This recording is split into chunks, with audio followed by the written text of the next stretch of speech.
6th century Ireland was an unforgiving land, marked by famine, plague, tribal conflict, and murderous Viking raids. Yet in the midst of these dark ages, Ireland was also a stronghold of learning and spirituality.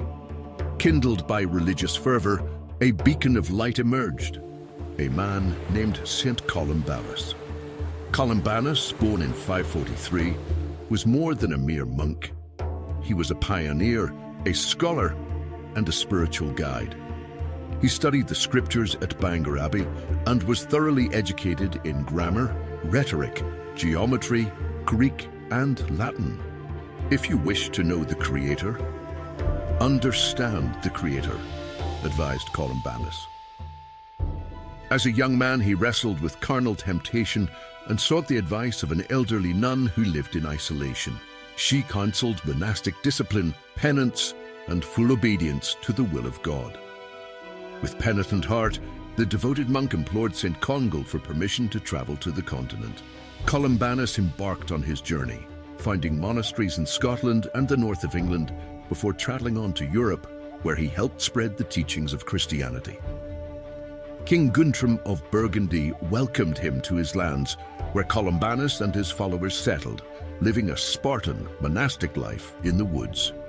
The saint often retreated to a nearby cave to spend time in isolated penance, prayer, and devotion. But life was far from idyllic.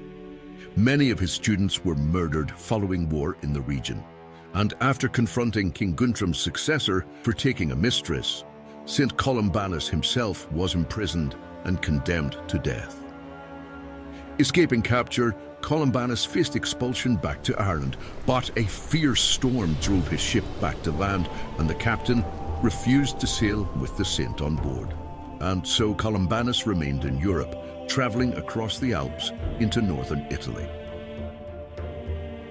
He contested theology with the Frankish and Italian clergy, challenged the pagans, even miraculously spoiling their beer at the sacred festival, and is credited with several miracles, including healing the sick, taming a wild bear, and escaping unscathed from a pack of hungry wolves. In Italy, the Lombards permitted him to establish a monastery at Bobbio, where the saint died in November of 615 at the age of 72. A luminary in his time, St. Columbanus' devotion and resilience continue to inspire us to this day.